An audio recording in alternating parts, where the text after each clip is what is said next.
All right, sir. Good afternoon, friends. Welcome to this webinar on career in hospitality, overcoming the challenges by adapting to the new normal. In a way, we're conducting this webinar to make careers in hospitality education still relevant. The reason why we are doing this webinar as FHRI, because FHRI is an apex body of hotels and restaurants in India. It also is a catalyst between the industry, the catering colleges, the vendors, and the hotel owners. We liaison with the government to try and get a lot of membership services for our members and the industry at large. The reason for us to be relevant in this stream of education is because the FHRI also has the Institute of Hotel Management, which is the FIHM in Noida. And just to give a little brief about people who are sitting here from the executive committee, you have hotels and restaurants all over the country, and these hotel and restaurant owners become member of their local associations, and these local associations become member of the 4 regional associations, which is the North, South, East, and West arms of FHRI. And from there, officers select 6 representatives who go and represent their region inside the FHRI and do the entire liaison work for the country at the FHRI. A few years back, FHRI was the 4th founder member of the FAITH, which is the general body which has been set up, clubbing up the tourism as well as the hotel associations, which are scattered all over the country. And FAITH became a body with FHRI being the founder member to address issues with one voice to the government. We had been through this pandemic since the beginning of this year, hearing a lot of issues that our students had been voicing through their parents, our association members, as well as from the fraternity about how COVID lockdown would affect their education. And therefore, we put together this excellent team around. We have principals of catering colleges, we have the government officials. We'll be having a little later Shri Rakesh Kumar Verma, also IAS, who's the Joint Secretary of the Minister of Tourism. He'll be our guest of honor after we finish our deliberations on this panel, and he'll be giving us his valedictory address. On the panel, we have our Honorary Secretary of the HRAWI and also the committee member of FHRI, and a very dear friend who's been helping FHRI put all the text together from Express, World and Hotels. He shall be giving the industry's perspective to us. We have amongst us our Vice President of FHRI and the President of HRAWI, Mr. Gurbakshi Singh Kohli.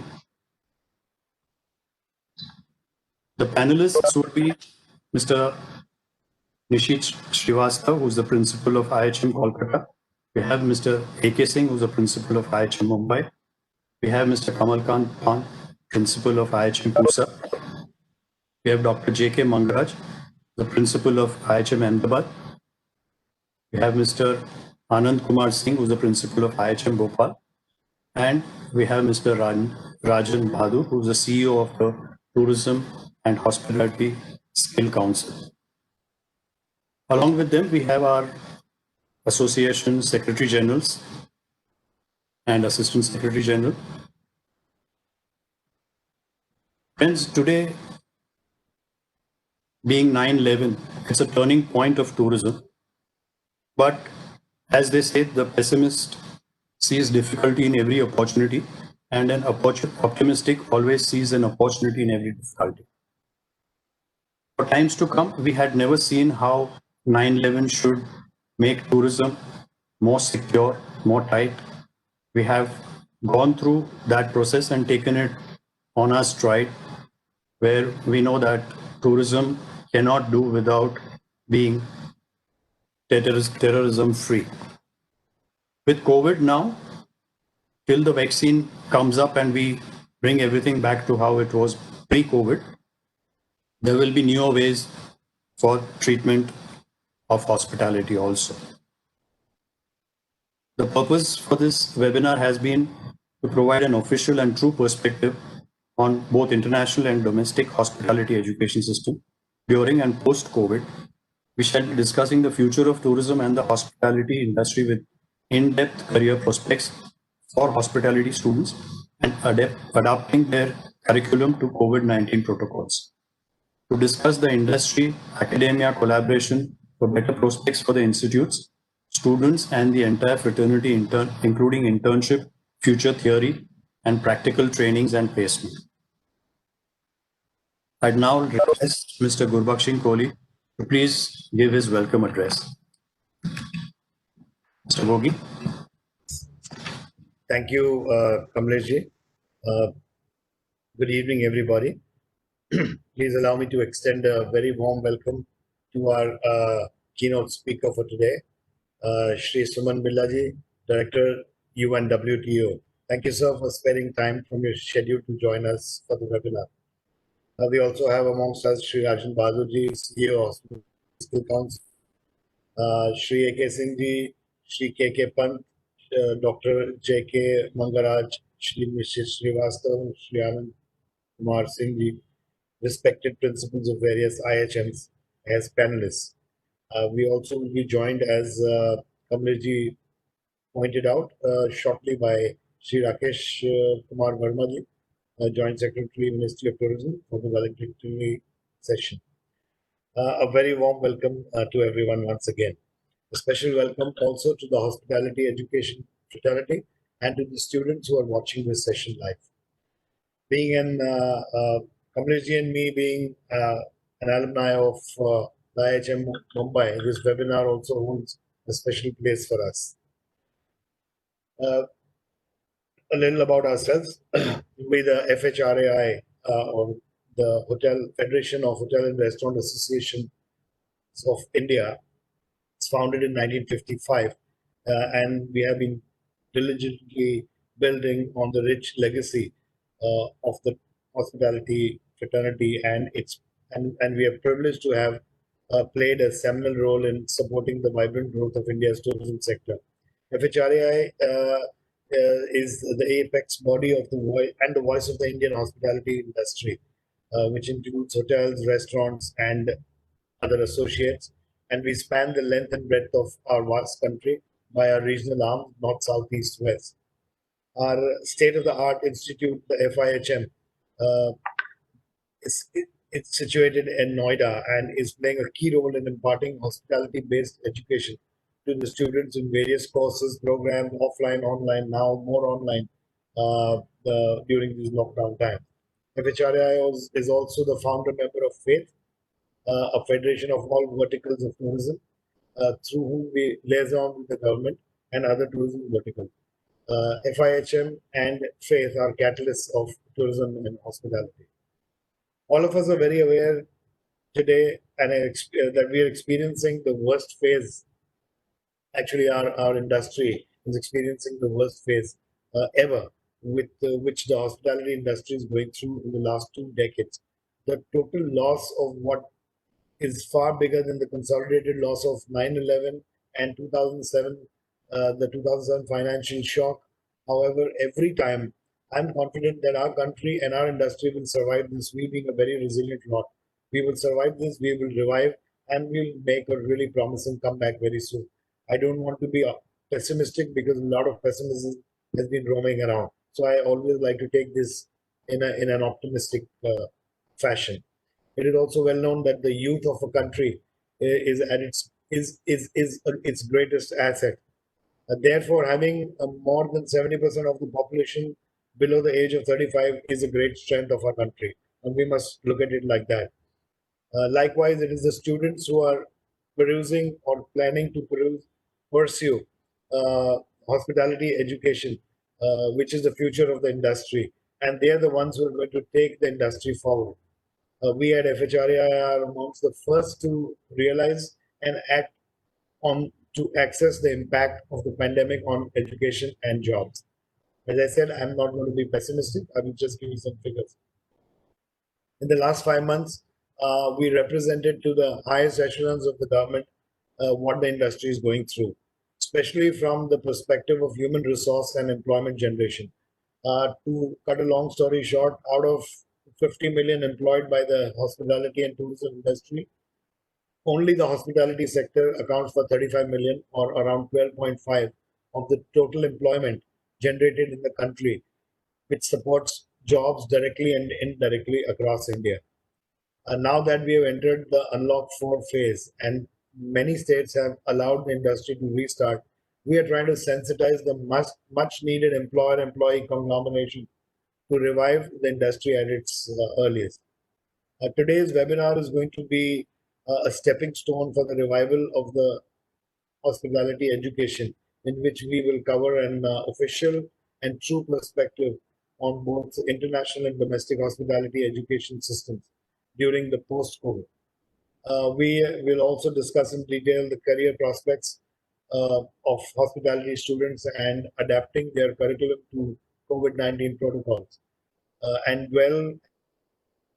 the need of having to take the industry academia collaboration to a new level for better prospects for institutes, students, and the entire fraternity. I would like to wish the fraternity and the students good luck and also assure them that the Federation stands in solidarity with them during these tough times. My best wishes. Now, it is with deep pride and humility that I introduce the keynote speaker, Shri Suman Billaji. We have had the honor and pleasure and of working with him lately during his tenure as a joint secretary at the Ministry of Tourism, and also before. We have known him as a friend of the industry and some path-breaking. We made a lot of access path-breaking with him. I welcome you once again, sir, and I welcome your ideas, and I to contribute to the success of the webinar. Kamleshji, thank you very much. Kamleshji, over to you. Thank you, Kohli sir. I would request Mr. Nirav Gandhi to give us the perspective of the industries, and following which Mr. Billa would be giving his keynote address. Mr. Gandhi, please. Good afternoon, everybody. I'll just run straight to the point. I'm thankful for all the panelists and Mr. Billa to join us here. My perspective basically is more to do with the students' future that is expected post-COVID. Internationally, we are going to see a big gap for the jobs available. Therefore, I think most of our Indian students who were seeking jobs abroad after their graduations would completely be zeroed down to remain in India. Therefore, putting a higher pressure on the Indian hospitality industry. So I think this is a fact that I think students need to accept. So is FHRA accepting it, and we need to make space for them somehow to get absorbed here. Nationally, FHRA study has shown at least 55,000 hotels exist, 4 crore jobs exist in the hospitality industry. So I don't think it's going to be a big challenge, but I think the students need to definitely know once they graduate as to what jobs they should take up and where they need to direct themselves to. They might need to take a little haircut on the salaries, probably invest in their career for the first 3 years. I think when the industry bounces back, then they would definitely be able to command the kind of salary they expected earlier. FHRA and the industry is definitely getting more equipped to support these students for sure, for the simple fact that the Indian hospitality has one of the best service standards around the world. By far, of course, Asia Pacific region offers a better service level than anywhere else in the world, and India is part of it. Indian hospitality standards have gone up year on year. Mr. Billa also knows that our classification norms we have pushed up. I think a lot of two-star hotels have also pushed up their standards. Therefore, we would definitely need more, the job requirement or the student requirement would be more skilled jobs are more available. The unskilled sector are reducing in the hotels. So I think looking at all this, there is a space in the Indian hospitality industry, and the students need to be quite aware is to go and look out for these jobs in the Indian international institutes and the national hotels. I think that's the basic perspective. I have a few points which we can cover later with Mr. Barot and the rest of the principals. Thank you. Thank you, Nirabai. As a catalyst to this industry, we started off this conversation by referring FHRI as the body, and therefore I have divided this panel discussion into 4 topics, and that is one arm that the hotel and the restaurant industry and the tourism industry is represented by FHRI. The second vertical is the students and the fraternity, teachers, academia, and the fourth vertical is the government, tourism department, and the various board of governors for each catering college. As we done the programs by FHRI, when FSSAI was launched in my term as president of FHRI, we had about 14 sessions, I know, all over India, and about 4,500 students that were 4,500 odd hotel members that were trained under the new act. Similarly, now with COVID, FHRI has done the same training programs all across the country, and about 3,000 people have been trained under these programs. We've also rolled in the desktop audit handholding program, where the various SOPs that the government has been rolling for the hotel and the restaurant and the tour operators, we've been working with the industry to handhold them, as well as with the Skill Council. We have in the awning coming up 3 to 6 month programs, very much similar to what we had started with the Hunar Se Rozgar. I'll start with the industry first, and for reopening, we're talking about the Indian hotels, we're talking about restaurants, we're talking about the various aspects which need to be taken for opening up till the other countries allow tourists to come in. We're looking at more than 10 million before we ended the last year. We should be expecting much more influx of tourists once the vaccine is in. But till then, domestic tourism is here to stay, and that's the key word. To caution from any hasty decisions and bring up a new rule book of roadmaps and guarantees with the kind of investment that this industry does. FHRI has only one voice to give assurance to the students that this industry is here to stay. You have only started investing your time and money into this industry, but we as hoteliers and restaurateurs have been investing all our livelihood over the years in this industry, but a lot of it is now set to change, and we are looking at the phase of revival from the kind of stagnation that the lockdown had brought in. And if you look at the future of the home deliveries with the IHCL's Qmin and other apps which have been launched, the cloud kitchens that have started doing a lot of home deliveries, 5 stars doing their bit to take the food homes, and the food segment which has really built up, we would only be falling short of finding out what should be the employment scenario for the students from 2021 onwards. And I'd request Mr. Pant to please come in and give us your interaction from the north on how do you feel the employment scenario for the students is shaping up from Pusa for 2021, sir. Thank you very much, Mr. Barot.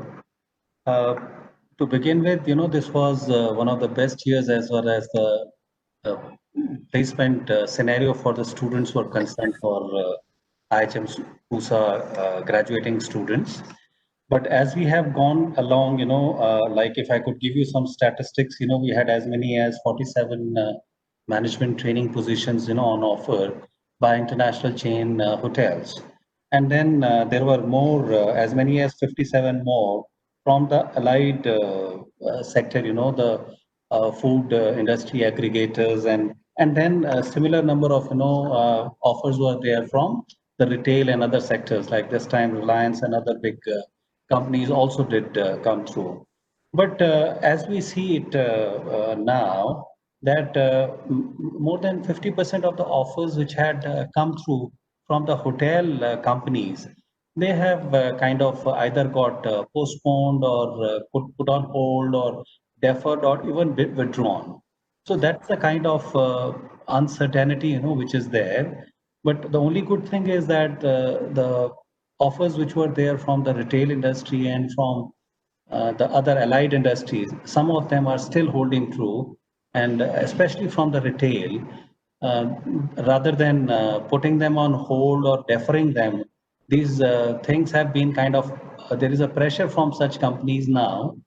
At the moment, the situation is that our graduating students, they have not taken their final examinations. So they are taking their final examinations in a week's time, and there is a pressure from the industry, especially from the retail, that the students should be joining soon enough. So 1st of October is the date that we are suggesting to such people. And another important thing that we have seen is that there is an increasing interest from the education app industry to tap into the potential which is there in the Institute of Hotel Management graduates. So this is the situation, but the pain is there. We all do agree about it. And I'm sure we have been training our people with the right kind of attitudes. And I think the can-do attitude, wherever the students are going, they are going to carry that attitude with them. And there is a tremendous amount of upskilling or extending the bandwidth that of skills and knowledge that our students have generally had, which has taken place in the past 6 months. And I'm sure, that is going to put them in a very strong position, whenever the situation turns a new leaf. Thank you. So I'll request Mr. A to come in here. I'll just give a little brief about what to expect from the industry because of the pent-up demand and the kind of revenge tourism that one speaks about, because there will definitely be a shortage of supply, and with this pent-up demand, which has been locked down into various homes and offices for work for home cultures, before the vaccine comes in, and with the demand and supply gap that we're looking at, like for an example, sir, in Mumbai, we have about 2,000 hotels and about 31,000 rooms with 15,000 restaurants. And Maharashtra over, we have about 10,456 hotels with 1,64,000 rooms. While if you look at the alternate segment, there are about 3,400 odd alternate accommodations also available. We in our industry today employ a good 12.5 number of percentage of employees, and about 5.56 direct, 7.19% indirect employment. So what is the outlook from the Maharashtra and the Mumbai region that you're looking at for Mumbai, sir?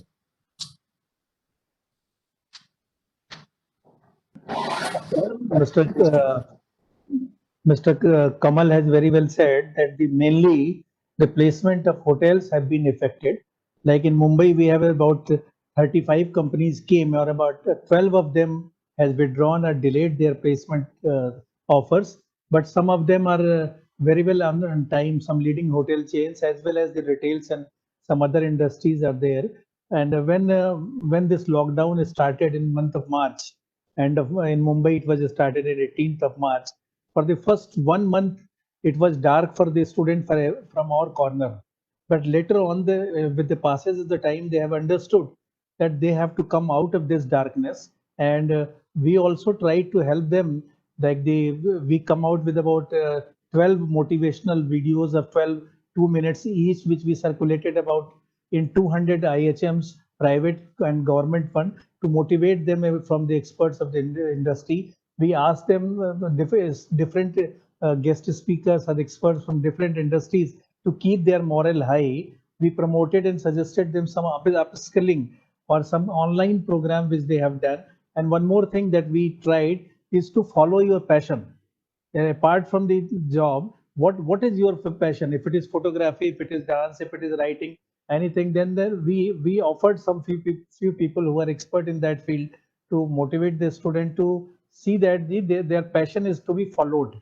And so by this, they have been able to get some kind of confidence back in them, and reasonable number of them are now looking for higher education in this field or in general management field, because if they have not been placed, they are going for the MBA through CAT or MAT or through the MSc program that has been offered by the National Council. So no doubt some problem was there, and alternate careers like in last 10 days, I have received about 4 to 5 offer from the Middle East for the placement of the students, and it's a good salary, about 40,000, 35 to 40,000 plus accommodation is there in Dubai and other places. So the opportunities are coming, but no doubt, as Suman Billah said, that it was a setback for the industry. And in Maharashtra, we are also looking for the alternate, what kind of alternate opportunities could be there with them. Some of them are looking for starting their own venture, because this is the time when the jobs are not there. They are feeling that let me try out for some own thing, the home delivery or something like that. And some of the people I know one of the person who was running a canteen in a office complex. Now he started his own business of delivering goods, marketing through Instagram, and his sale is about 3 lakh rupees a month. So we are calling those people, and just to motivate the student that they come forward. Job is not only the area, or it's not only the field in which they can. If they want to do something, they can come ahead, and this is a challenging time, which is the best time to test your strength, improve your shortcomings. So let's see. In beginning, the student was much worried, but now most of them have adjusted themselves. Some of them are going for higher education. Some of them are starting their own. Some others are about to join. As Mr. Pant said, that most of the companies are eagerly waiting for the exam to be conducted so that they can be there. So opportunities are no doubt at present is a little bit less, but the other ways are in other way, the students are skilling themselves if they are, and then multi-skilling is one of the thing. And I hope that the Mumbai, Maharashtra and Mumbai situation will improve as it is. Like the 1 week back, we started our ATC, which was closed for almost 5 months. We started, and slowly we started getting somewhat good response from the beginning, and we hope that it's our ATC were a backbone in terms of finance for IHM Mumbai. So because we have a pension requirement of 2 crore rupees in a year, like the USA and me. So we hope that as soon as we'll be able to stand the ATC, that will be beneficial for us in the institute to run and to pay more attention to the academic activities of the institute, and to upgrade the institute students in such a way that they should come forward and able to get the whatever is best possible job available in the industry. Thank you. For the audience, in our college, we have the Advanced Training Center, which is the hotel which runs like a professional hotel, and like any of ours, and it runs on complete 100% booking, I think, over the years that we've observed the ATC running. But so where did you get the staff from? Because I believe most of the staff would have left and gone in the COVID. So being the government organization, that liberty we had not. We have almost 90% of the staff with us. We are paying them on from the even in lockdown for 3 months. We have paid the full salary to them. So all of them are coming. We have except some kitchen staff because they have gone to Uttarakhand, but some of them are coming back. So that fortunately that problem is not us. It costed us too much during the lockdown period, but all of them are retained with us, and they are willing to work for the ATC and then the institute. Thank you, sir. My question would go to Mr. Srivastava. And sir, I would like to take up this little ticklish topic about the syllabus and the curriculums, because the strength of academia today is always the curriculums and the initiatives that are taken by teachers like you. And I have observed your skill sets in this particular segment of creating skills, mapping the demands and the supply, and reshaping the curriculums, teaching methodologies. But in the post-pandemic, it will be different. It won't be the same way that we had 60 people sitting in the classrooms and 25 of a group doing an ATK or a BTK, which probably is something which social distancing norms will require those kind of batches. And therefore, will the curriculum, theory, practical change? The reason I'm asking a specific question to the audience demand is, most of the general managers, when they interact with the association or anybody from the office bearers, they complain about one thing, that catering college के बच्चे तो उनका curriculum पता नहीं, वो outdated रहता है, the syllabuses, but they don't understand the 3-year cycle that we have to go through, and the National Council that discusses all of this and then brings back a lot of weightage on the inputs taken in from the industry. Where I had one input coming in from Mr. Daswandi also was, does the curriculum today have industry people who are taken into consultation? Is it only a kind of closed door suggestions and brainstorming that doesn't have any open mind or a fresh outlook that people from the fields who can contribute? And with that also comes the challenge, sir, of your educators, whether they are upgrading themselves and whether they have the connect with the industry. They come and go back and forth between all of these courses. Is it practical enough for entrepreneurship also? Because a lot of these industries of late require startups, and these students, if they don't have those skill sets from the curriculums that they come about, it becomes a kind of a washout for the entire training period that they were into. What would you say, sir?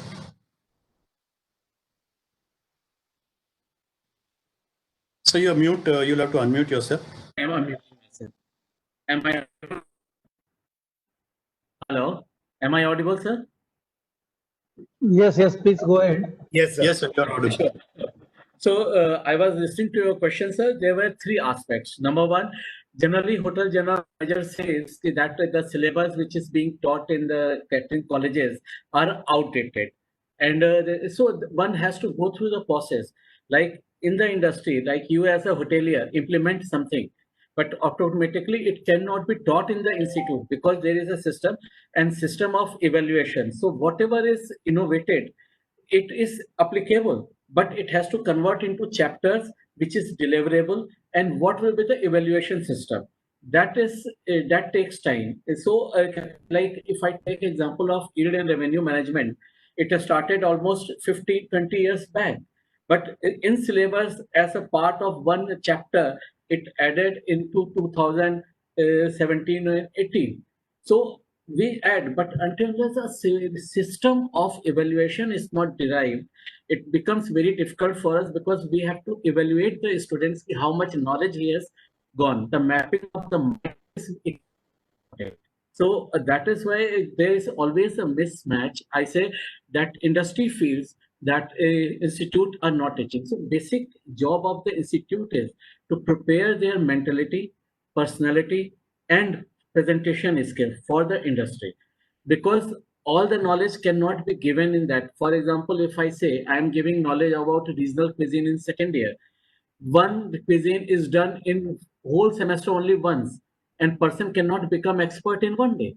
So the process he learns about the thing in the industry.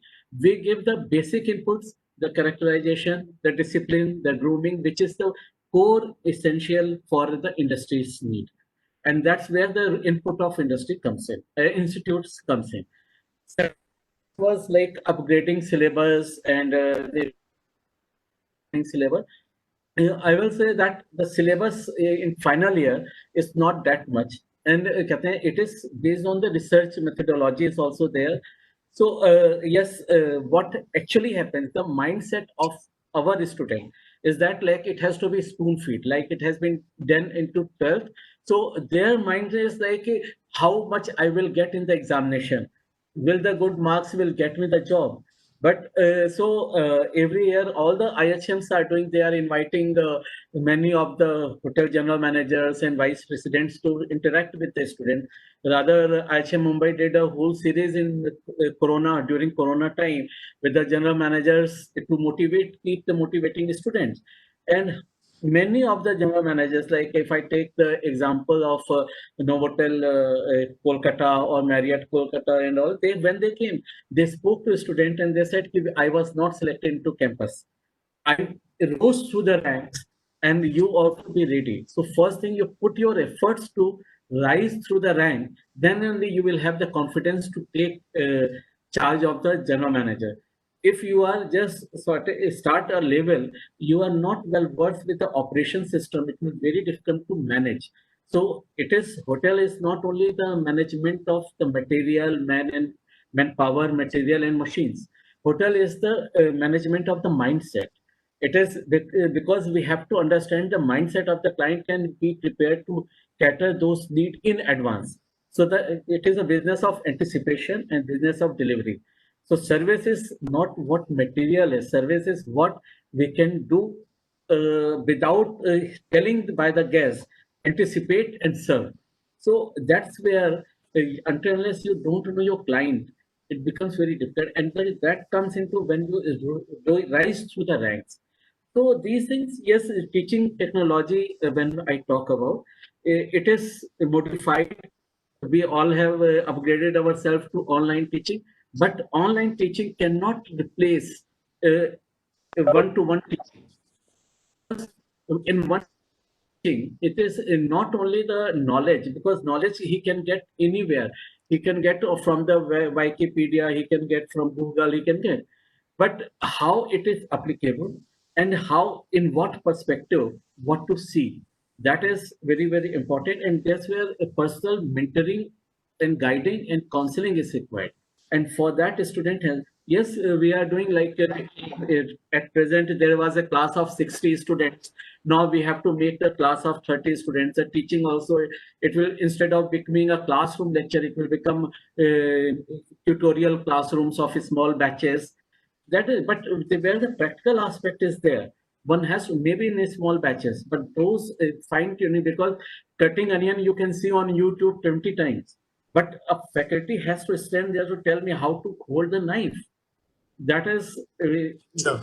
I appreciate, sir. I'll just take a moment to welcome our joint Secretary of Tourism, Mr. Rakesh Kumar Verma, IAS, our guest of honor for today on this session. So we'll discuss a few things in your presence also, because these are issues which we wanted a person from the top body to also witness and take back, so that the sentiment of the students, the industry, as well as the catering college academia goes back to the Government of India, Department of Tourism, and certain enactments are done in that regard. So we welcome you once again, sir. I'll pose my next question to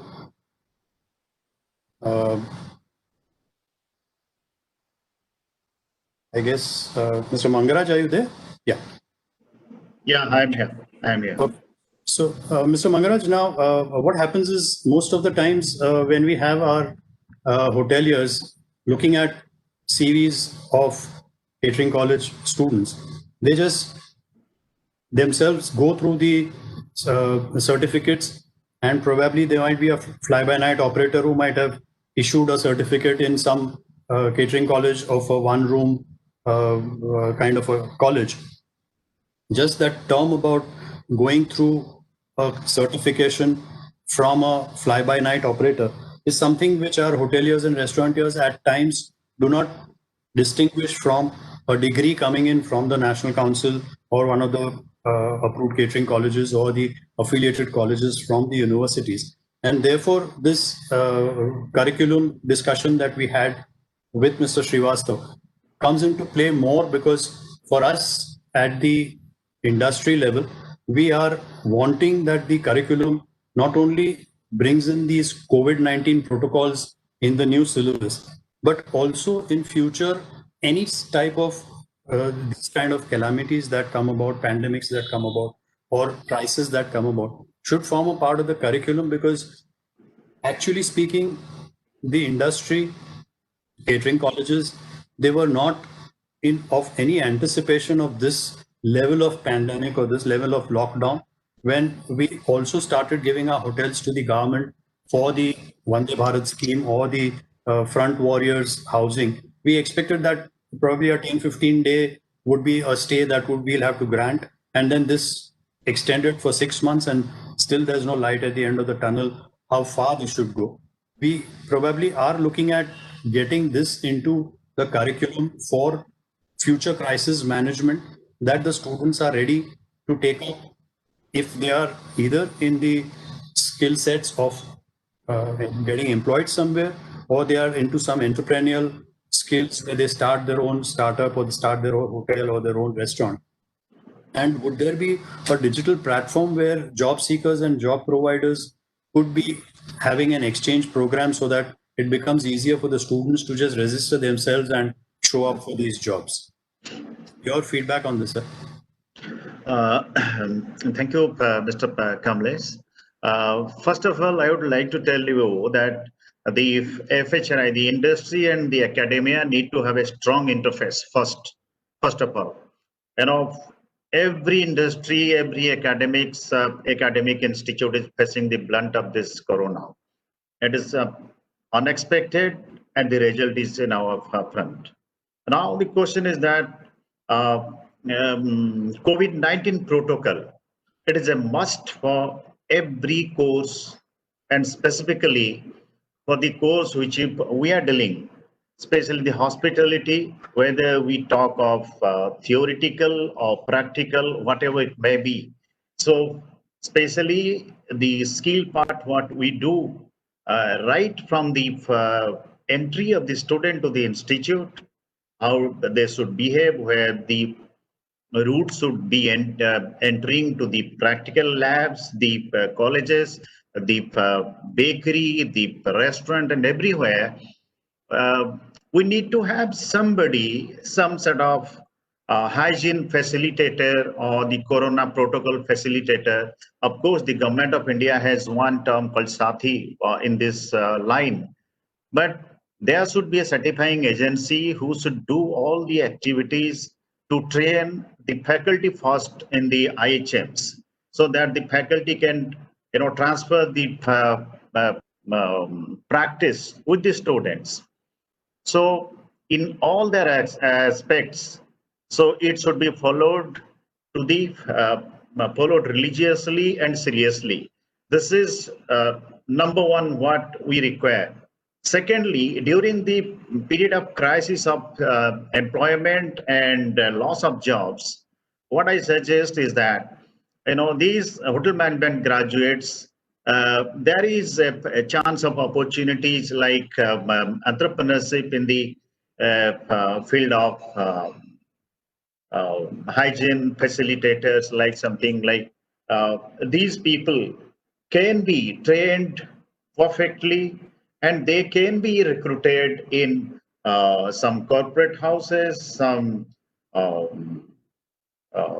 the schools. Like if you can see, the government is now planning to open these schools also in the coming October. So just imagine these schools where how these students will be doing it. How they have, one bus will be carrying around 40 students. How they manage these things.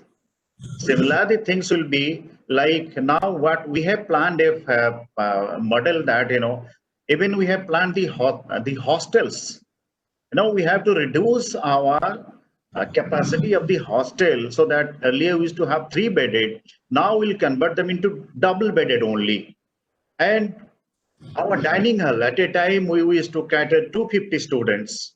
Now we will be reducing this train to 1/3.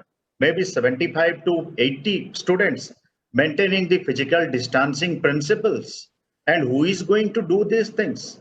There should be some technical person from the hospitality background who should be trained with the protocols, the SOPs and all the things. So here we go.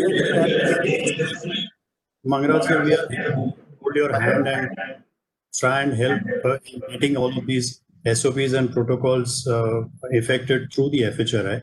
I would come to the next aspect about where I had these three verticals and I've completed industry. I would like to now dwell upon the aspect about the students, and my reflection is towards Mr.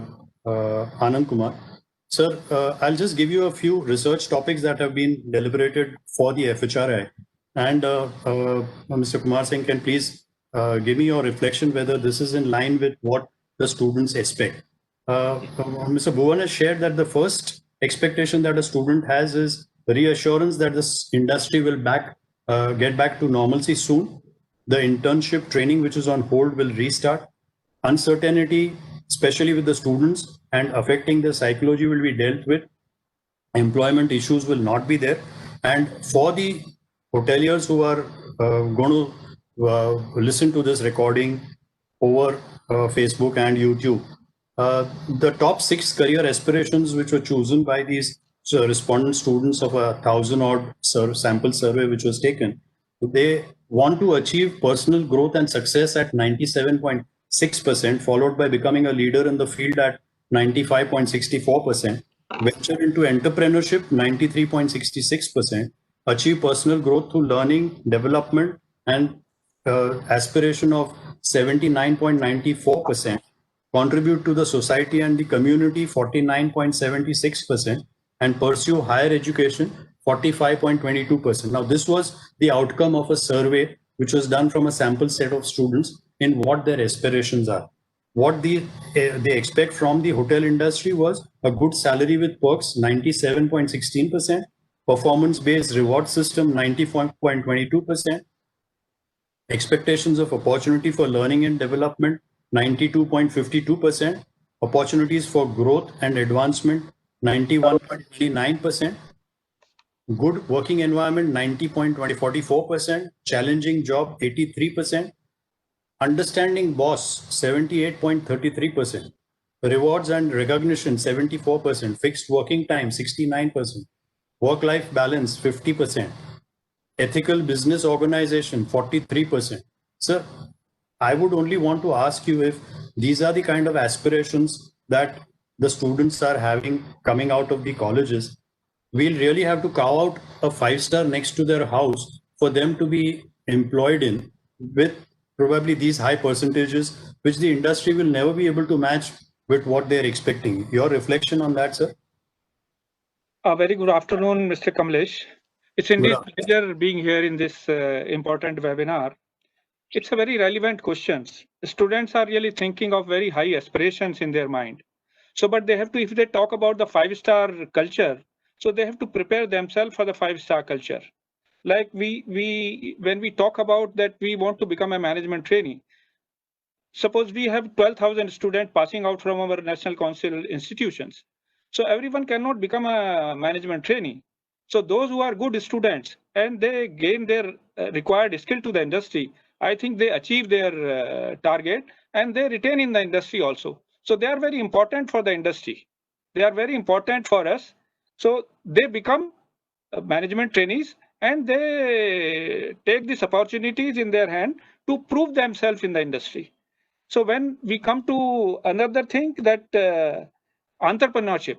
Now on this issue, I think all our institutions are taking some initial initiative.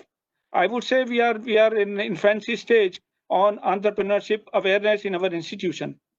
Like if we talk about IHM Bhopal, we have come up with an entrepreneurship cell, and we are ensuring that about 20 to 25 entrepreneurs we can take out every year. So last 3 years it is operational with us. We have been able to carve about 20 entrepreneurs in last 3 years. So it is a nice beginning. I think many of our other institutes are following, and we can really come up, and this is the way forward. I mean, we all cannot be the job seekers, and entrepreneurship is a way forward. And apart from this, that when we talk about employment opportunities, I mean, in our industry, the employment opportunities are not only there in hotels. We have good employment opportunities in retail. We have good employment opportunities in quick service. Home delivery is changing scenario. Food aggregators is another, because even in the pandemic time, they still are retaining our students in their organizations. Cloud kitchen is coming up, another good option. And e-commerce industry is another opportunity to our students. So when we talk about the opportunities for the future students, I think there will be abundance of opportunities for the students. So a student really does not have to worry about it, that what will happen to their employment. It is a time when we need to handhold our students and keep their morale high and maintain their confidence and smile by institutional activities. When we talk So about unfortunately, when these students come in for the interviews at the colleges, yeah. I have attended a lot of these interviews and found most of them either enamored by the glamour that they see on the television by some celebrity chef, or they look at a GM in some big property and say, this is immediately the job I will be offered once I finish this catering college. I have probably one address which Mr. A.K. Singh had asked me to talk to their students through a video. And I had only commented about the opportunities as you discussed in your answer also. Yeah. If you have any skill set, you will not go wrong with this industry. And there is one maxim which says one size doesn't fit all. But for our hotel and restaurant industry, one size does fit all. If you have any small talent, be aside, keep the cooking and the meeting people answers that they give in the interviews when they come for our courses. A little bit of electronics, they can probably become chief engineers or EDPs or handle a website or become channel managers. A little acumen on maths or accounts, they can become revenue managers, food cost controllers, chief accountants. Health freaks can look at the pool and the gymnasiums and the spas. A little legal knowledge and one can become HR and legal expert in hospitality. Little teaching skills and they can go to the field for teaching, and they can be HRs.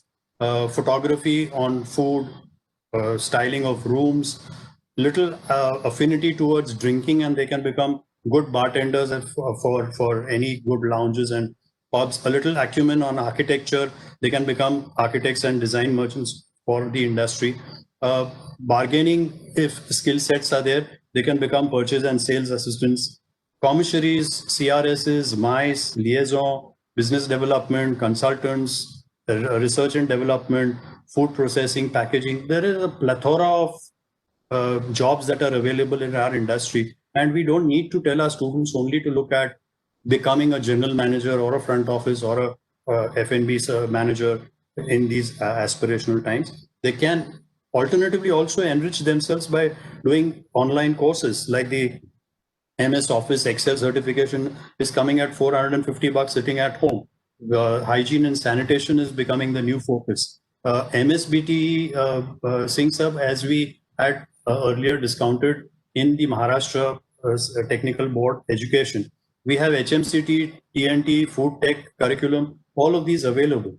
So the kind of money that they are paying for our courses and the kind of fees and the involvement that they are having the entire family go into this is something which is getting wasted at the end of the degree when these students go and start a job in real estate, or they take it as a passport to go abroad and work or take up a job in the cruise liners. So for us, I'm only requesting if Mr. Verma can come in here and help us, because we had created at the Western region of the Hotel Association a Hunar Se Rozgar base.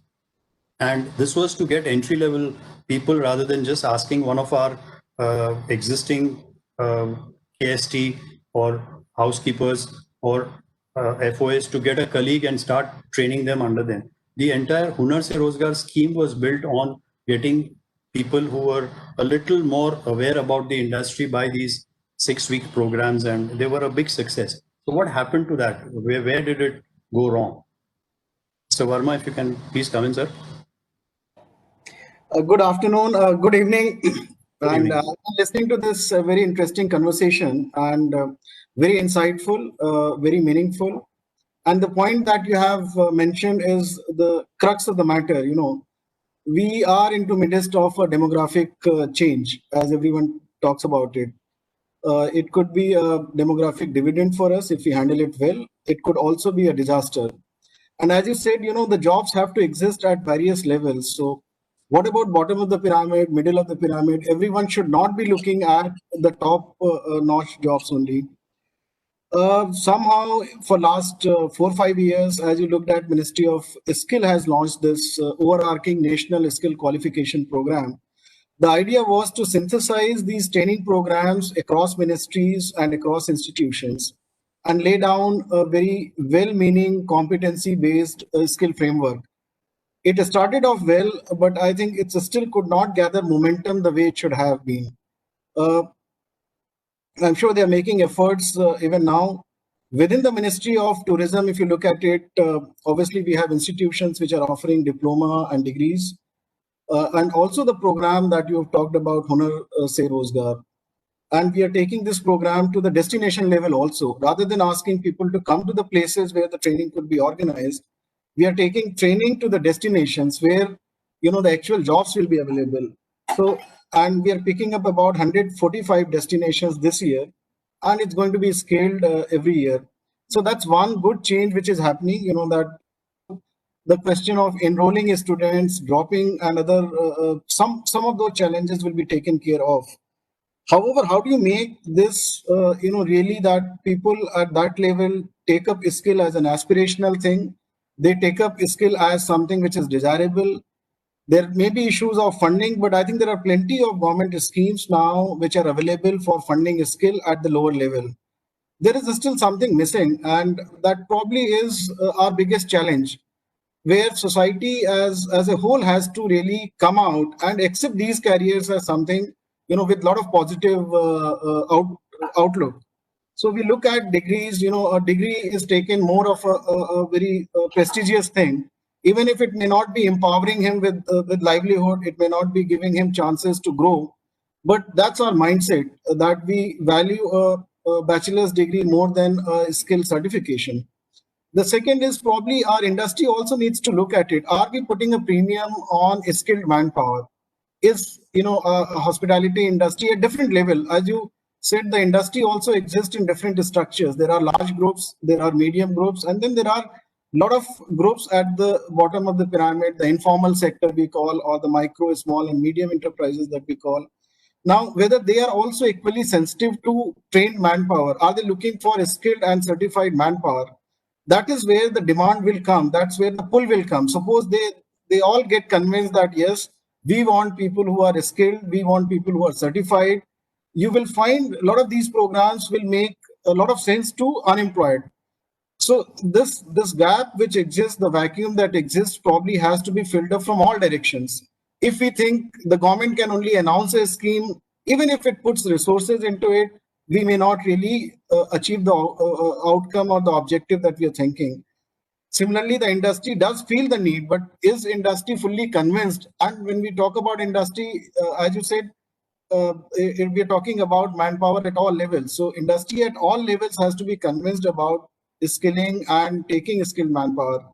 And then also supporting these programs, because, you know, if a government institution starts training people just for the numbers, that also is not good. That yes, we have trained 2 lakh people, but whether they have been employed, has it actually increased their employability? You know, what have been the outcomes? So the government has now linked the training programs with placement. So there is a bit of linkage, which is well-meaning. I mean, you have to train people and then make sure that they are placed, they are actually employed. But I think some of the institutions which were really very aggressive earlier, because they were only producing numbers, they've taken a step back. So it's still probably a lot of correction is required. A lot of efforts are required from, as I said, from all directions to make it a success. But that should be a focus area, because when we talk about numbers that you said 12% or 12.5% of jobs are created, many of these jobs are at a very lower level or middle level. And that's where the focus should be. That's where we need to achieve numbers. That's where our programs have to be targeted. So we are seized of it. I'm sure with Ministry of Skills, our own ministry, our own National Council for Hospitality and Catering Technology, that's also being converted now into a deemed university. So all these efforts will probably get us into future, in a bright future and in a more meaningful path ahead. So I'm hopeful that we are seized of it and we will apply enough corrections to make it effective and make it really meaningful. Thank you so much, sir, for this insight. I would come to the last part of my vertical about the faculty, and I would request Mr. A.K. Singh to come in here to throw some light about how the faculty should probably be working in this new lockdown. And I open this question to all our principals over here, and Mr. Billa, if you would also like to contribute. We are looking at the new scenario, and therefore more so for the final year and the internship students. While the curriculum is something that we discussed, for the HMCT education, for practical and theory, both to be imparted with the social distancing that is to be adhered to by the colleges. Since there was this shutdown for such a long time and the faculty was not teaching, is it possible to cancel the future coming long vacations and start extra classes in the evening like old times have? Because the possibility of doing the entire curriculum within the time frame that we've lost, would we have to extend the year towards December? Would we have to make sure that these batches of 25 become batches of 12 and classes of 60 become classes of 30? And if we today do not look at the kind of ATC possibility that the other IHM has, the rest of the colleges would get into a fund flow issue about meeting both the expenses and the income. You can throw some light and anybody else can come in after that, please.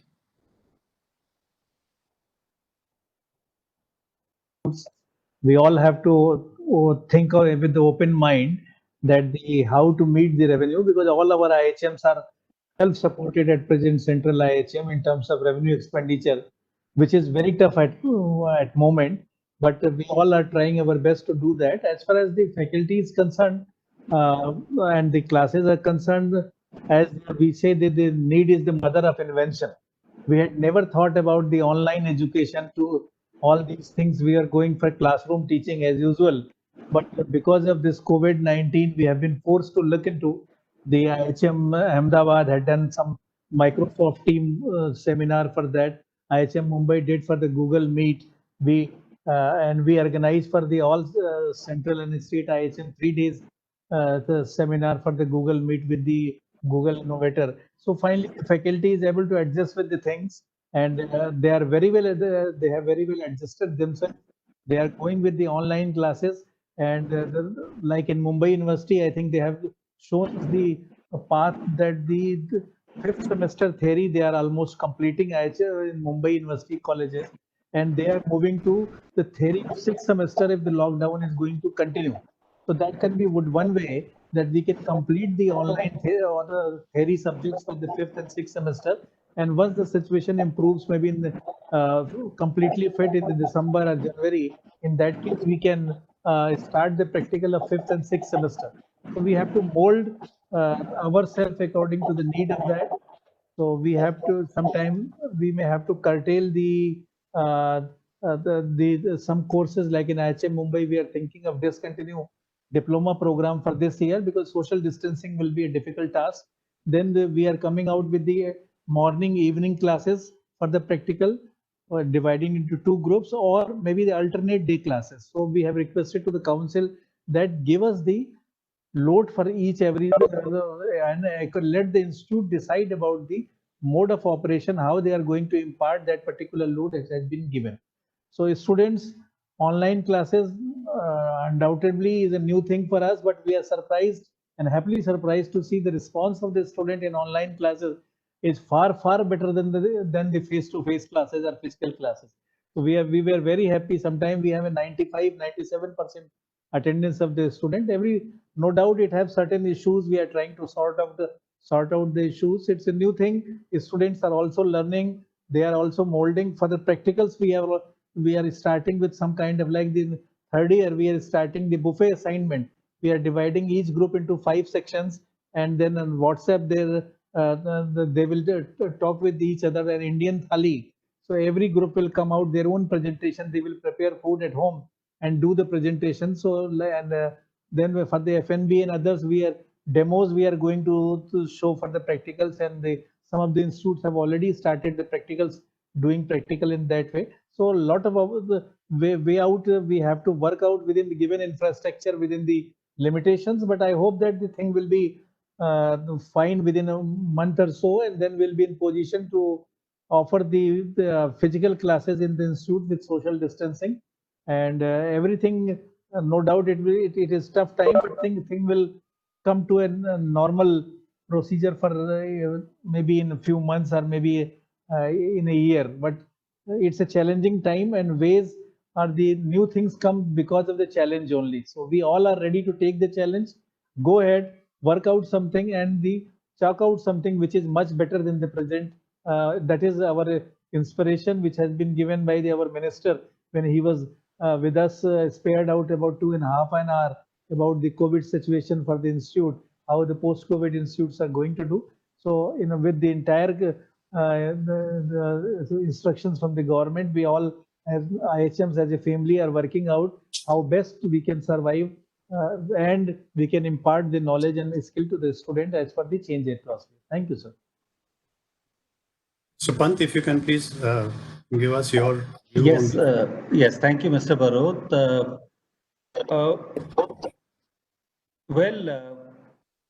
We are trying this situation with multiple pronged strategy. As you may be aware, it's been more than a month that this online classes have been started as far as the theoretical input and intellectual skilling kind of attributes of the education part are concerned. So this has already started. We are looking at strategies. We have thought in terms of organizing demonstrations for cooking and baking and other things which could be demonstrated over the digital media. And absolutely, if you look at it, we are gearing ourselves up to receive the students. The kind of protocols have been put in place, like the screening at the entry of the institution, making sure that they are coming in the institution in a staggered manner, so that they do not crowd at the entry gate, and then they are not crowding at the entry and exit points at any different place. The breaks are being planned in a very staggered manner, even if they have to go for a comfort break. And then we are installing a lot of technology driven things, so that a lot of touchless is there. If one has to use a sink or go to the washroom or someplace, then we are making sure that the person does not have to touch the surfaces, so that the incidence of spread of the virus could be there. So there are a number of protocols that we are bringing in there. We have, wherever it is permitting, we have expanded our labs and all to accommodate more people.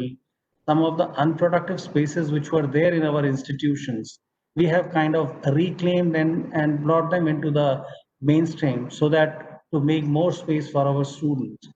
So these are the kind of efforts which are there. It is the flexibility which is there in the faculty of the IHM institutions, that we are able to meet the challenge posed by this COVID situation. Many people, senior colleague of mine who are, so if we could say, the digital immigrants, the kind of dexterity that they have shown in adapting to this online teaching method and all is very commendable.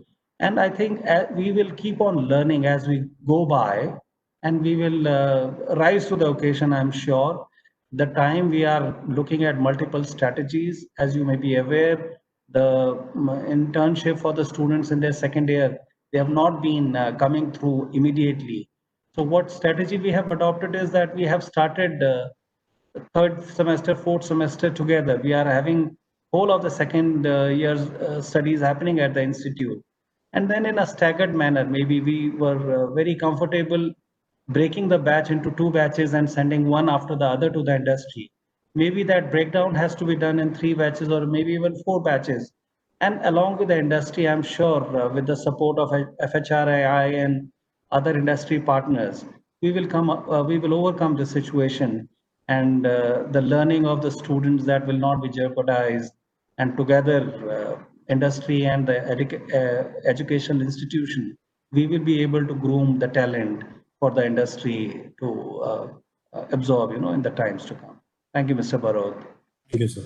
I would request all our participants to just give me one sign, because from that I'm asking Neeraj to put this on the entire forum for our audience to say yes or no to.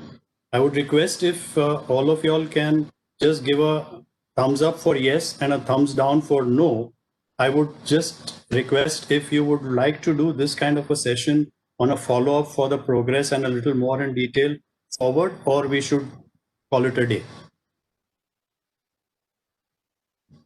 Thank you, sir. Neeraj, everybody has a thumbs up, so you can put this up to our audience to give their feedback whether they would want to do such more sessions, and then we can go on with it. I would now come to the final leg of our webinar and request Mr. Verma to come in, because we will start with the valedictory. And sir, as the questions probably would revolve around the same issues that we have from the tourism department. What about the update on domestic and international tourism? What are the factors and the measures for faster recovery of this sector? What role does this industry globally have from the support of the government? The relief packages, benefits, deferment of fiscal and statutory conditions announced by foreign government, will they be announced by Indian government? And what should be the future course of action for hospitality education industry? You can start with your valedictory address, Verma sir. Thank you, and thank you FHRI for inviting me. I think it's a very relevant topic that you have chosen for this webinar. And as we all understand, travel, hospitality and tourism has been the most impacted sector. There has been a large number of jobs which have been lost, and there is naturally a worry about our future. And will jobs come back? What will change at the workplace? That's what we have been debating. What will be the new normal that everyone is talking about? As I look at it, there are 3 major changes which will determine the new normal. And the first is health and hygiene becomes paramount. Distancing and disinfecting will have to be universally adopted. It will have implications for physical spaces, experiences, and places. All those jobs which are involved with physical contacts will have to be relooked and reimagined. The second is use of information and communication technology. What we have seen during this crisis is unprecedented uses of digital technologies to connect and to communicate. What probably we could not achieve in a decade's time has been done in the past couple of months, and it is here to stay. Technology, particularly digital technology, is not going to go anywhere. Even before COVID-19, the new technologies were bringing a lot of changes for hospitality, and that trend is only going to get strengthened and accelerated in the post-COVID-19 scenario. Everyone is used to now remote working, technology-based working, avoiding physical contact. Training and education, as most of IHMs have felt, has undergone a tremendous change during this crisis, and a great deal by digital technology. Almost all institutions have adopted online classes. Digital skills will be more important for students, so everyone has to really improve their digital skills, because that is going to be a determinant of success in future. The third key change about sustainability and responsibility. I think COVID-19 has also taught us all to become more responsible, and that will be reflected in our focus on sustainable and responsible practices, and that will impact the hospitality sector. Within the Ministry of Tourism, we've been working with industry associations for survival and revival of the industry. There have been measures the ministry took during the crisis, and we worked with Ministry of Finance to announce whatever relief which could be announced by the ministry. We are also now working towards, as we unlock and open up, what new ways we can accelerate this growth. And we are working on the 5 pillars that the Prime Minister's vision for Atmanirbhar Bharat has announced: economy, infrastructure, systems, demography, and demand. And the objective of Atmanirbhar is to empower our people and businesses to succeed. And all these 5 pillars will create opportunities for the hospitality sector to grow and create jobs at various levels. And reforms, we've already been championing that, hospitality sector should be given an industry status. We should be classified as infrastructure projects wherever there is a new investment. The small and medium industries which dominate this sector also need a strong support, much like manufacturing industry gets. And we create an investment climate which can really attract more domestic and foreign investment. So our focus is on ease of doing business, innovation, and as someone said, we not only need students for jobs, probably many of them have to be job creators. They have to be themselves entrepreneurs. They have to really experiment and have their own startups. And so we would focus on these things to strengthen our economic growth and growth of the sector. And if the enterprises grow, I'm sure jobs and careers will also grow. The second pillar, as you looked at, was infrastructure. We already have these 3 schemes: Swadesh Darshan, Prasad, and Iconic, which was in the pipeline, is getting accelerated. So these 3 schemes, the ministry will really try and create tourism infrastructure at existing destination, as well as create new destinations, because there are destinations which are overcrowded, which are facing the challenge of over tourism, and India has plenty of other destinations. So we would utilize these schemes to create lesser known destinations, create destinations in tier 2, tier 3 towns, and which will lead to growth of hospitality industry and generate more jobs. The third pillar of Atmanirbhar Bharat, as we are championing and taking forward, is building systems and technologies. Today, whichever sector you look at, whether it's health, education, technology is one of the crucial pillar for its growth and development. In the ministry, we have recently launched 2 initiatives. One is developing a national integrated database of hospitality industry. And unless we have data, it's very difficult for us to really frame right kind of policies. With some of the members, we were discussing the other day, what is the structure of our industry? Is it dominated by what segment of players? And the policy has to be targeted towards that. We have made some progress. We have about 23,000 hospitality units now in last 3 months registered in our database. They're of all kinds, whether it's a bed and breakfast unit, whether it is a resort, whether it is a hotel. We target that about 50,000 units should get registered with this national database, and that acts as kind of a backbone for providing various value-added services to the hospitality sector. We've also launched another scheme, which is on our immediate response to COVID, that is System for Awareness, Assessment and Training for Hospitality Industry. We have come out with SOP by Ministry of Health, and Ministry of Tourism also has these COVID-related operational guidelines, how the hotels, the restaurants and other accommodation units should take measures to reduce the impact of this infection. Now, issuing guidelines doesn't serve the purpose unless you take other steps to build capacity, other steps to really translate them on ground. So this portal that we have, we've gone live, but we will formally be launching on World Tourism Day.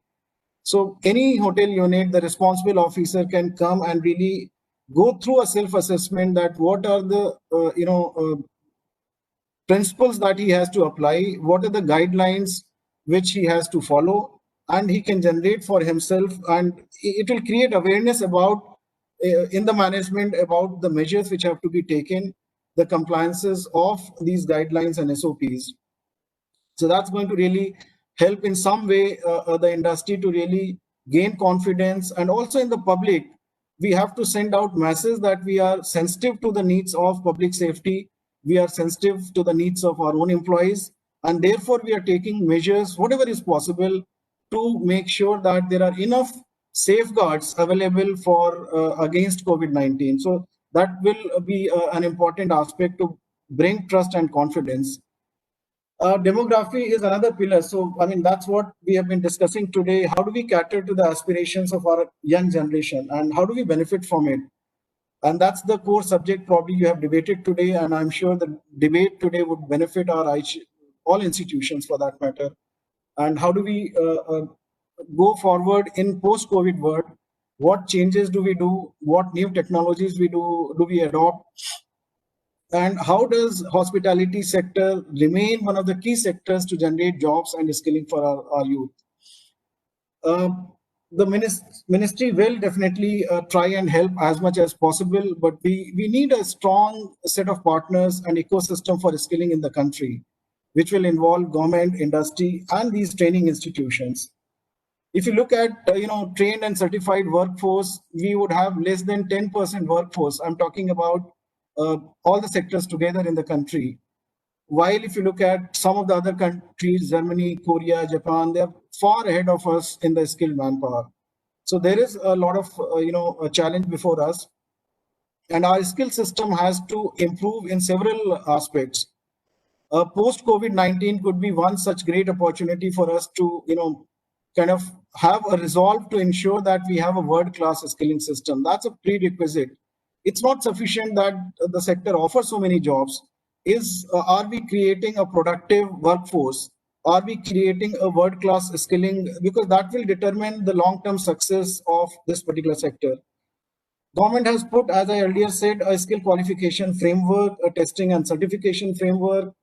But probably the industry will have to play a more crucial role in all the stages of skilling, whether it's framing qualifications and competencies or devising implementation strategies. Unless industry is part of the process, the results will not be satisfactory. An industry must develop a stake into skilling. It can't be left and just be, wishing will probably not do. So there has to be a premium on a skilled and certified workforce. And that one of the key challenges I just hear around is that improving the productivity of our workforce, and that will make the businesses profitable. That will make and pave the way for more profits and growth in the sector. Providing apprenticeship, internship, on-the-job training, industry visits, and participating as guest faculty are some of the ways in which industry can help improve the skilling ecosystem in the country. Examining and assessing bodies also have to be sensitized and trained to assess the competencies of the students so that they succeed in their respective jobs. Many states have started skill universities, and that shows the amount of trust which is being given to the skills versus purely academic pursuits. And that's a very welcome step. Somehow in our country, academic qualifications have greater social recognition than skill qualifications, and that must change. A skill which can provide a youth with a job is far more beneficial than a mere degree which can boast of. Our society has to bring that change in the attitude. A skill-based career in the hospitality sector can be a rewarding experience. The industry, the government, and society have to champion skilling in a way that the youth aspires to get those skills and succeed. As I mentioned earlier, the ministry is scaling up its destination-based skilling program at some 143 locations. The ministry will also work to convert our national council into a deemed university, and it will be empowered to play a more meaningful role. And if you look at, as you said, the domestic sector is going to grow first, and how are we going to create that demand? I think from the government side, we are pushing that we should announce two key incentives. One is to incentivize individual citizens for travel, at least for a year or two. That is in line with Prime Minister's call for Dekho Apna Desh.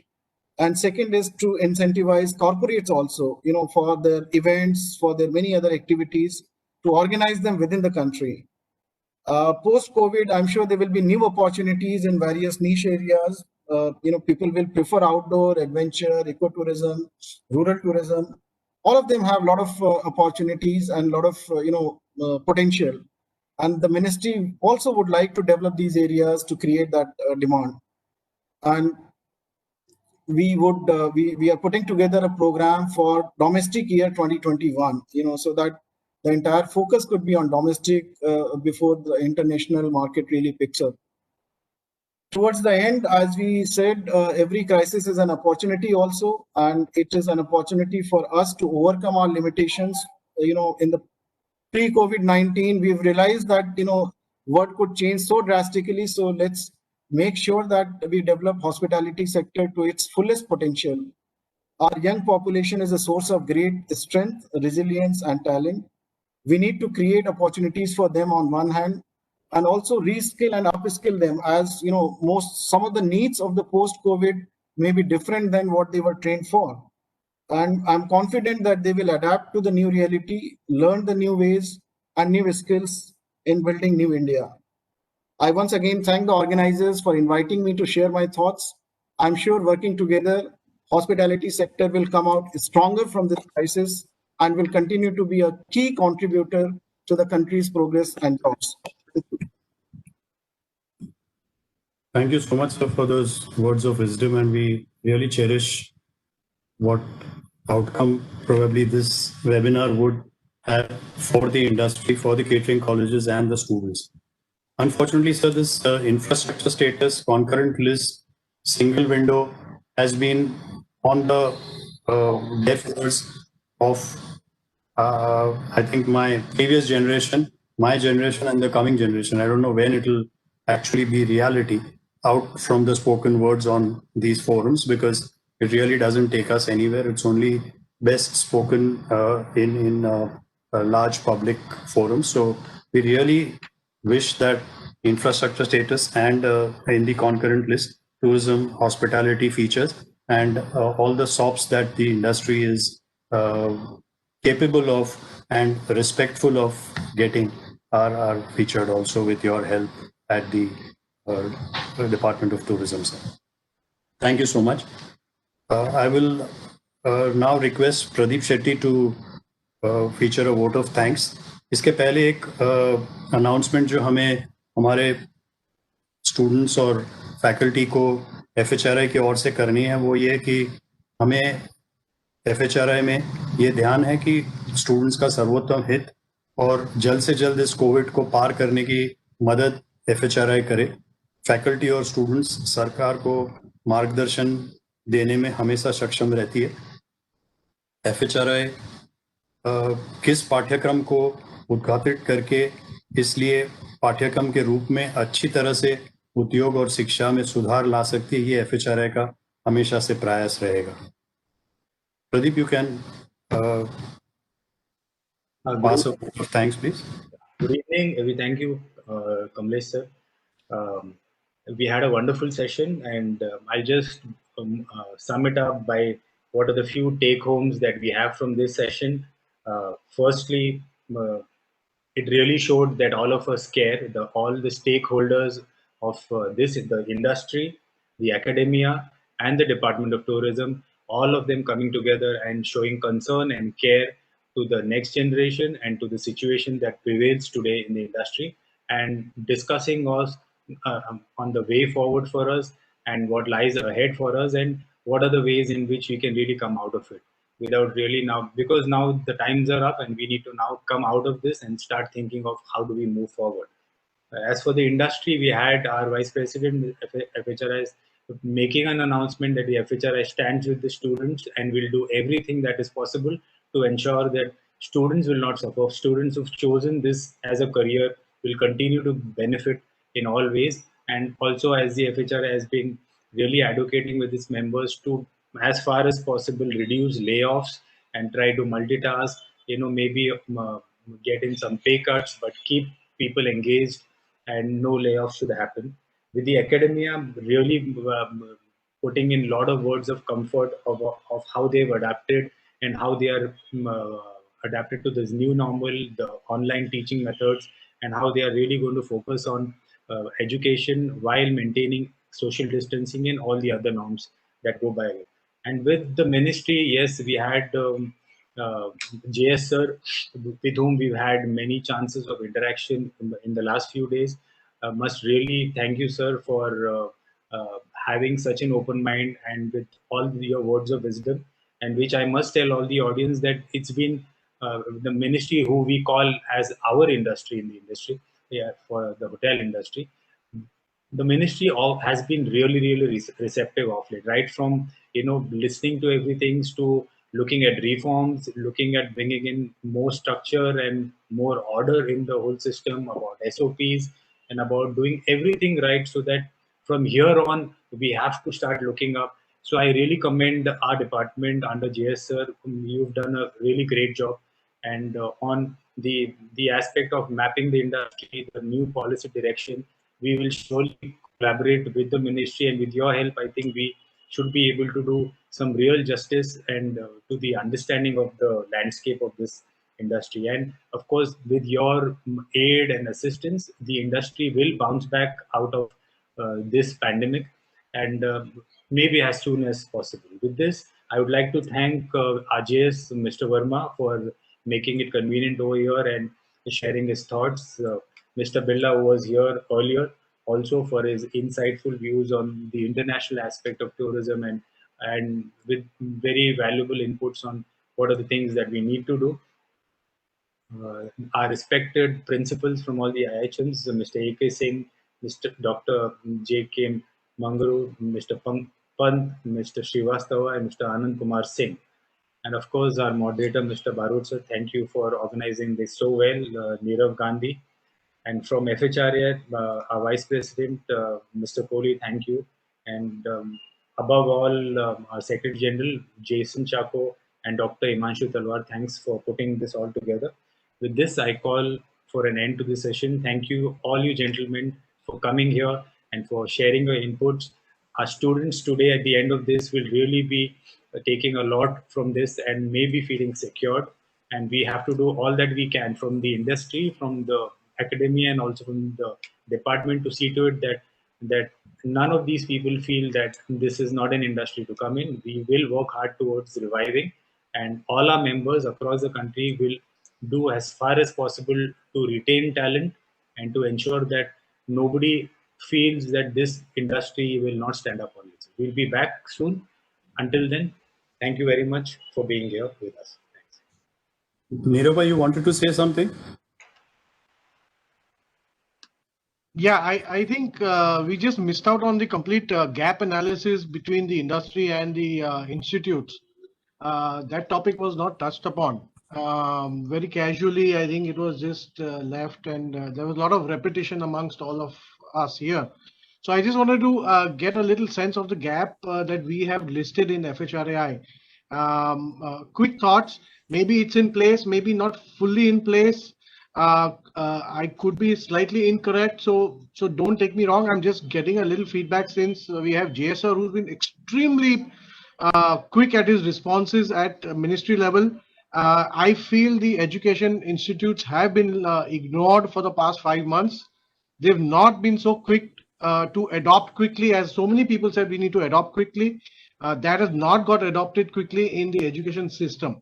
So few of the takeaways I've seen from the other institutes where I'm an alumni world across is how many students are FSSAI certified in the past 5 months. I think a hotel chain like mine has got almost 143 of my staff certified in 4 months. I think all these certificate FSSAI training were free, which are COVID specific. Are the institutes, every single student certified and trained? I think the answer is no. They could have spent these 5 months. Principals could have made it mandatory. Maybe the ministry needed to put some, circular on it to make it mandatory. I know there are a lot of red tape issues between the institutes and the ministry, IGNOU and the National Council and so on. But this is where JSR can break all these barriers and be extremely quick on his response. I think he's really quick, whatever I've worked with him. Are all your students COVID ready in 4 months? Are they COVID trained? I don't think so. Then when there is a national law for the hotels to be there, why the students are not ready in these 4 or 5 months? Why the institute did not make it mandatory for them to be ready Otherwise, they would have some consequences of continuing class. I think, these are small things we could have put in place instantly, because we need the students ready today who are passing out. They need to, for their personal purposes, they need to be COVID ready, trained. So I think this is something that could have been done right away. The other part of the curriculum changes that needed, I think a lot of people said they're working on the changes as yet.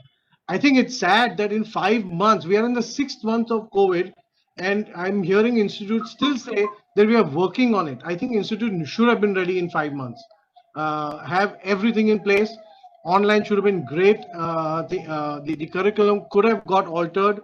I'm sure what I know you all have done quite a bit, what you all could do, but compared to the world, I think we could do much better than this. It's just a comment. Please don't get me wrong. I'm not trying to this thing. I'm just trying to put some sense of perspective from the industry point of view that we should have been a little bit more prepared. We can be, and we should be even more prepared now. Last but not the least, there are a lot of points that we have missed out, which we can always take it offline with all the principals together, with the National Council and maybe IGNOU, because I believe IGNOU has got some role in the curriculum, and the ministry.